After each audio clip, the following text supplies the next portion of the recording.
Спільний проєкт Чорне небо Stop Fake. Розмовляємо про Joint project пропаганду, Black Sky, дезінформацію, Stop Fake. маніпуляції Росії, We are talking about propaganda, disinformation, manipulation by Russia and Belarus. There are different aspects of manipulation, propaganda. Today we will talk about the use of foreigners in this activity. What does it look like from the point of view of Russia, but also Belarus? We all know the high-profile names of Westerners who have been used in this role by Putin, as well as Lukashenko. I immediately see Gérard Depardieu, who supported Putin for a long time, who was a very important pillar, I don't know if you can say that in Ukrainian, support for Putin's image in Western countries.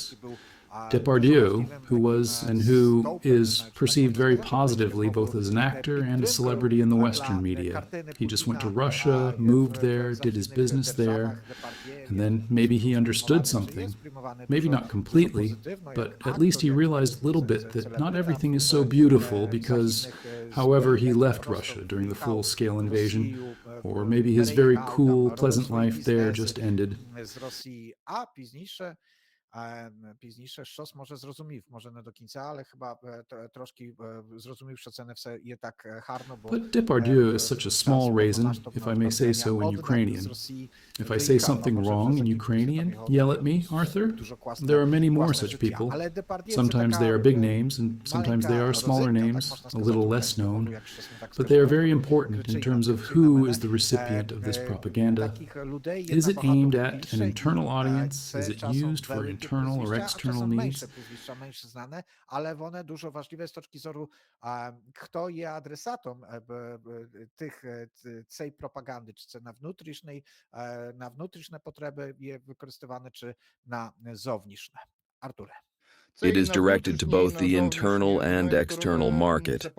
On the one hand, I think it shows the Russian public and other societies of the world that Russia is an attractive country also for those celebrities that Russia often tries to attract, and that's from martial arts, and that's actors, often musicians. Moreover, in the domestic market, this propaganda works, showing we are a powerful country. Look, world-famous people want to come to us with their person and their persona to confirm the power of Russia.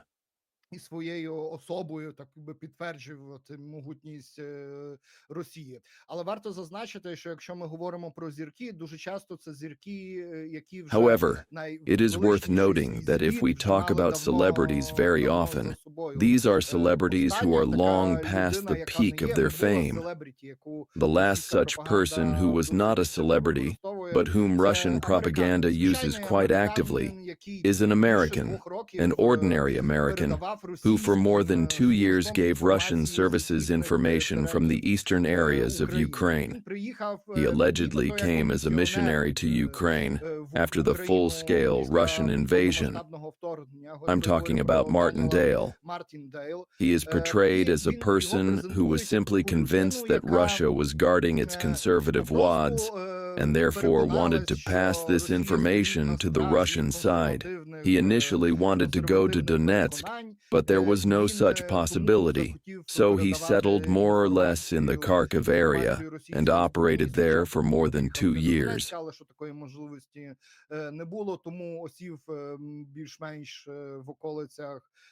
Харкова, і там більше 2 років діяв. As a result of the evaluation of analysts who screened his activities, it turned out that he had studied in the Russian Federation, that he had connections with officers of the Russian GRU, connections also with officers of psychological support of special operations of the Russian army. In addition, as analyzed, research was done. His family in the United States is a family of believers in conspiracy theories favorable to the Russian world. Therefore, Russia very often uses those with very famous names, but also those not so much, as in the case of this Martin Dale. And I think such lesser and more well-known supporters, unfortunately, Russia has all over the world.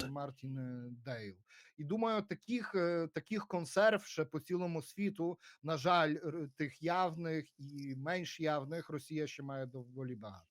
No, zgadajmy jeszcze Stevena Seagala, ty сказав, що це колишні зірки. No, колишні зірки, Let's ale also потенційно mention Steven Seagal. знане. You Але, said these are наприклад, former дуже stars, такі maybe former stars, but still well known nonetheless. складної But, ролі, for example, a very complex role is played by Oliver Stone. This is also a big name of a person who not only became a supporter of Putin, but also simply made films that justify events, or perhaps put another way, he is a big critic of Ukraine and shows everything from Russia's point of view. There are many such people in Belarusian propaganda as well. Volha Siamashko. Багато таких людей також є в білоруській пропаганді Оля Сімашко. This is a very interesting topic. When I started looking into it, I realized that propaganda actually touches upon many layers when it involves foreign citizens. Let us begin with the fact that the Belarusian regime is not recognized on the international stage, which is why any meeting with the leader of any country is always celebrated as a significant event. It is always presented, as a great international breakthrough. For example, Lukashenko meets with African presidents or attends some summit. Then the photos, meetings, and videos are presented as a breakthrough. Propaganda attempts to demonstrate that the Belarusian regime is allegedly not isolated, and foreign politicians are used for this purpose. Belarus is now trying to hold international forums within its territory and attempts to invite foreign participants to these forums. The circle of these foreign participants is very limited, to put it mildly. These are mostly representatives of far-right European parties who are always ready to attend such events and express opinions that Europe is now on the brink of collapse and that Belarus is such an island of stability in this unpredictable world.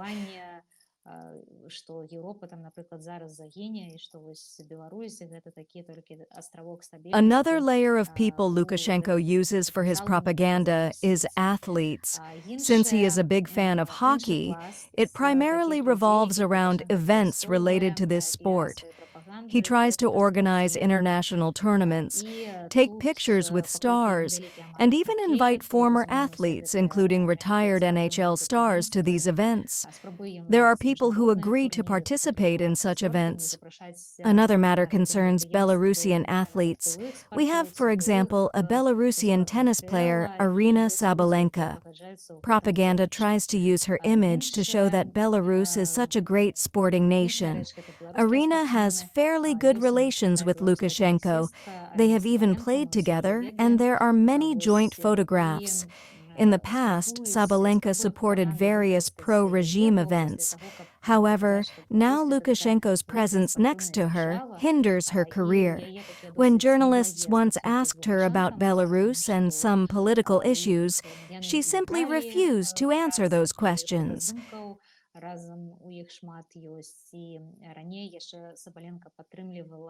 We also have Lukashenko's favorites, the athletes Daria Domracheva and Ole Einar Bjørndalen, who are now a married couple.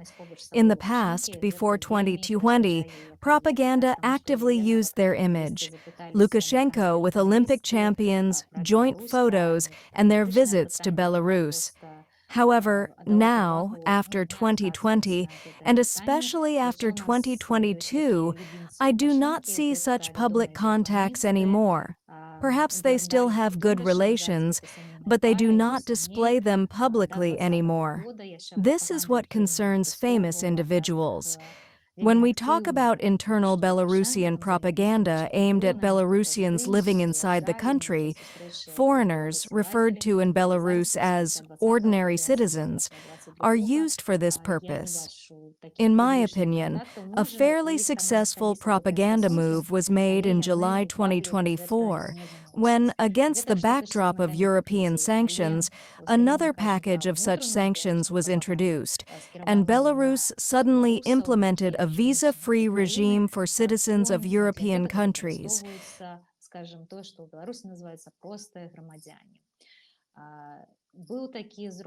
Previously, such a visa-free regime existed for Lithuania, Latvia, and Poland as neighboring countries of Belarus from the European Union.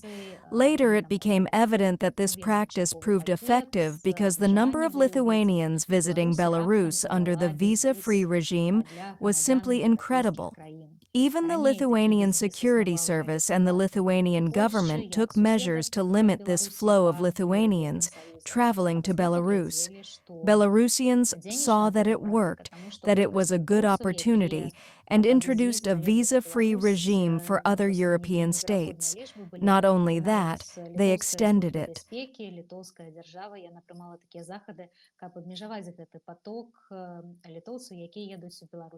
The current visa-free regime was supposed to last only until the end of 2024, but they prolonged it.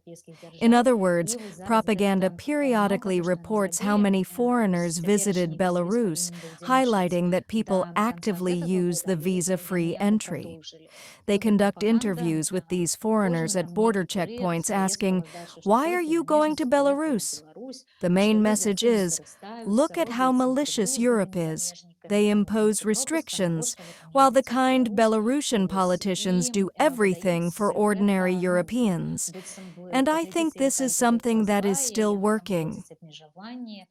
Добрые белорусские политики робяць усё для простых еўрапейцаў, і я думаю, што гэта тое, што пакуль Moreover, recently, when Lithuania and Latvia toughened their language policies toward Russian speakers, requiring Russian speakers living in these countries to pass national language exams, and introducing some restrictions on residence permits for these individuals, all these people began moving to Belarus. Belarusian television is now broadcasting these stories.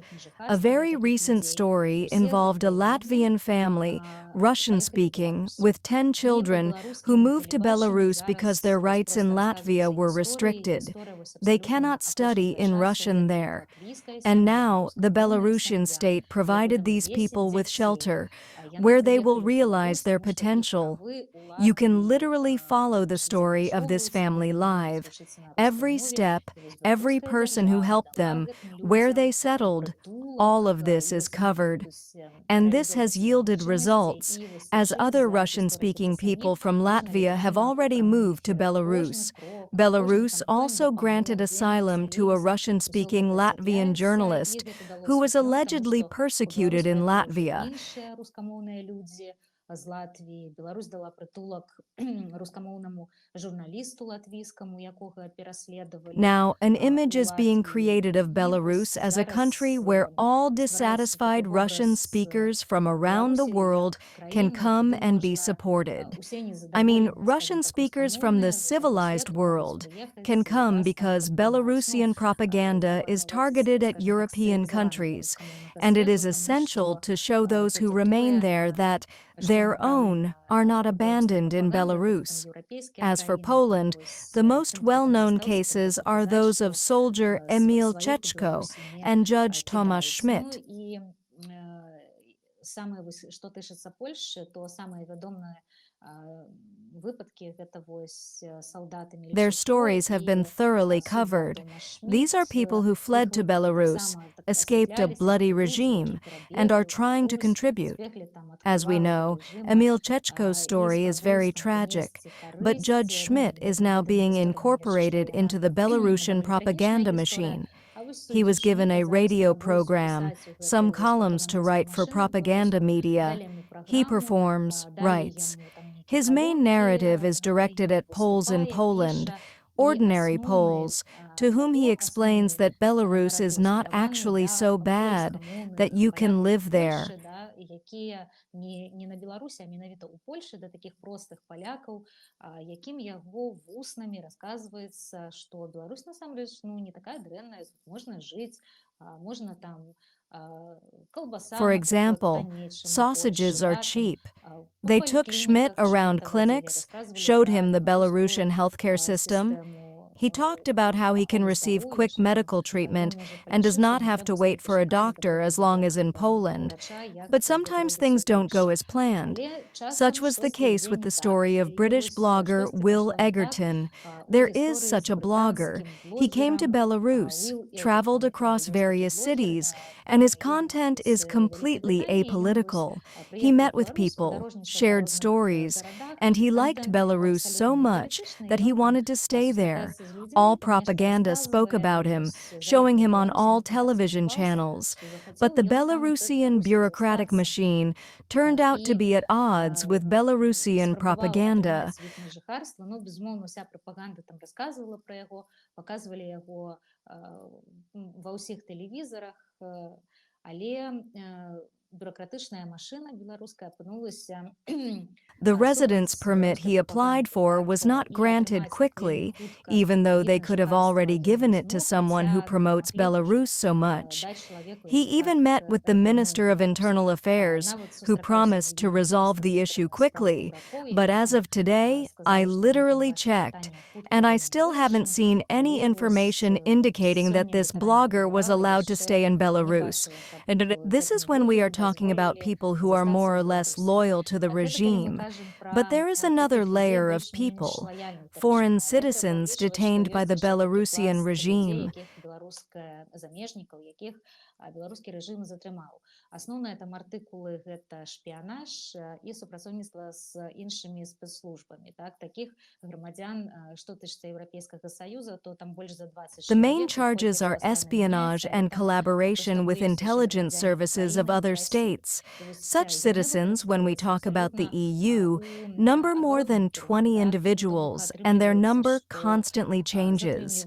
Besides that, there are also citizens of Ukraine and Russia. These individuals are used in an entirely opposite manner. What happens is that such individuals are detained, and then on Belarusian television, and the reason I so often mention Belarusian television is that it is the main source of propaganda in Belarus, and all narratives first appear on TV before being disseminated across all other channels, including the internet. On Belarusian television, all these spy films begin to appear. In these films, detained individuals confess and talk about how they acted wrongly when they opposed the Belarusian authorities. These spy tales are targeted abroad. Of course, they also have a domestic audience, which is Belarusian society, but abroad, they are aimed at showing other countries that we detained your spies, naming their names. The most recent such story involved Poles, literally 3 weeks ago, when Polish citizens were shown. We knew that these individuals had been detained because they appeared on various KGB lists, but no one knew why they were detained. And when this film appeared on Belarusian television, it became clear what charges were brought against them. They were not shown publicly for no reason. There is some sort of game being played by the Belarusian intelligence services, and it is clear that this information is most likely aimed at intelligence services of other countries. Там якая свая гульня была у беларускіх спецслужб, і безумоўна, што гэта накіравана ўжо хутчэй на спецслужбы іншых краін.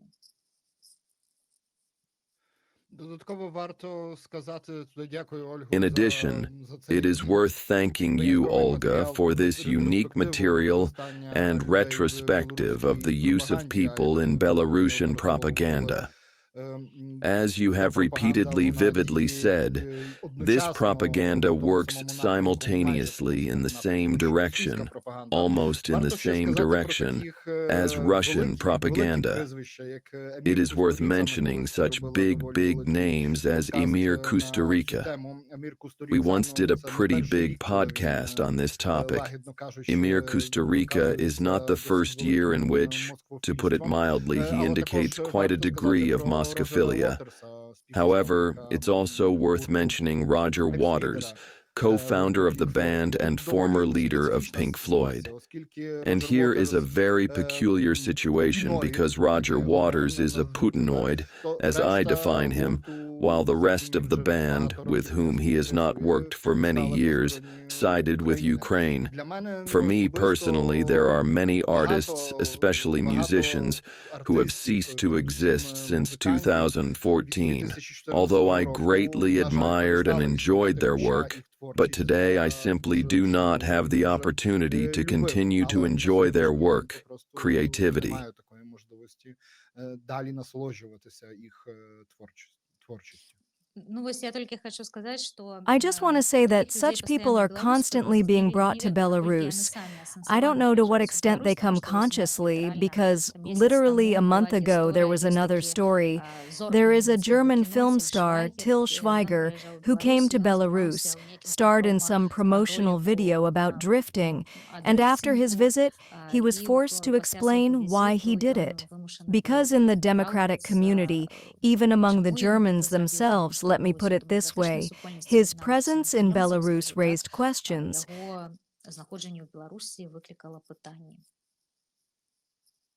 To ja może jeszcze dobawлю, що про роль культури і використання в Then російській I can add that we talk about the role of culture and exploitation in Russian propaganda, and we also talk about the use of foreigners in our other programs.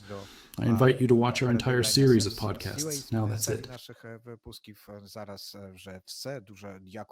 Many thanks to my colleagues for preparing such interesting materials.